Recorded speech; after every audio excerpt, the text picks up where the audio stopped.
So the Black Star squad is finally out, and it's been confirmed that Alexander Djiku is not on the plane to the World Cup. His place has been taken by Derek Lucasen, plays at a reasonably high level, but in the Black Stars, uh, a lot of so the Black Star squad is out, and what a lot of us feared is what has been confirmed, which is that Alexander Djiku, the man who sets the standard, Ghana's leader at the back, is not going to the World Cup, and he's going to be missed. As I said, he is the guy who sets the standard.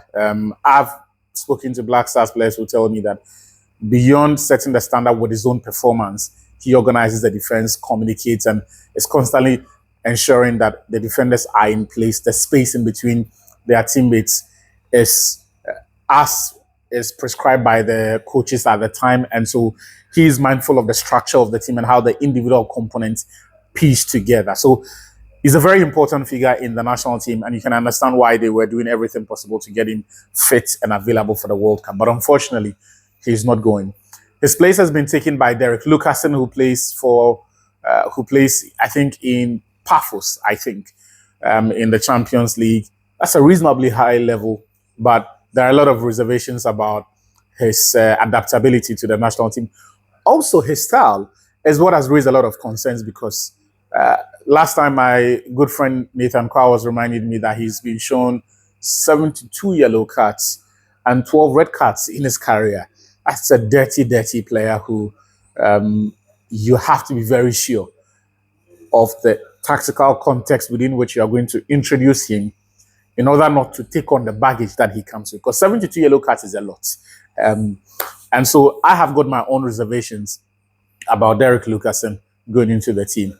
And we're in a situation where this announcement further exacerbates our condition because Djiku is not going, Salis Mohammed is also not going. What it means is that our first choice centre-back partnerships are not going to be absent. And at the World Cup, we're going to field a whole new centre-back partnership who have never played together before in a competitive game.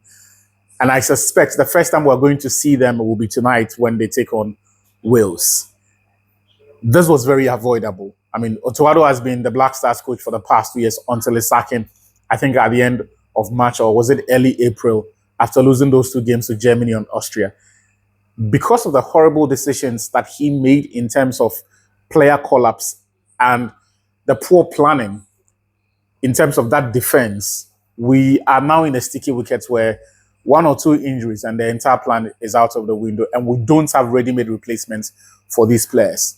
Abdul Mumin, I'm sorry, is not one that I can trust. He's just coming off an ACL injury that he picked up. And so he doesn't even have the significant match rhythm and sharpness to step in and then do a job.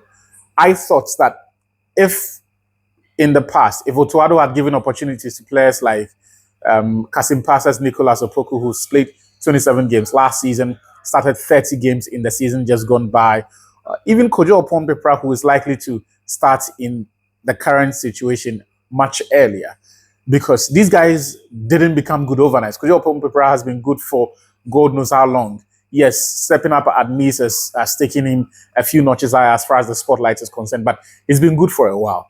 If these players have been given minutes in important games, or at least even in the friendlies, you have seen a consistent attempt to progress the team and make sure that we have options for situations like this, we would not have been in this situation. Look, if you think of the period where Salisu Mohammed fresh came back from an injury and was struggling for game time at Monaco, yet was getting games in the Black Stars, those were opportunities to test new names. But we gave those opportunities to people like Jonas Sajete, and for all of our sakes, we have to hope that something gives. But look, this is not a great time for us to go into the World Cup already.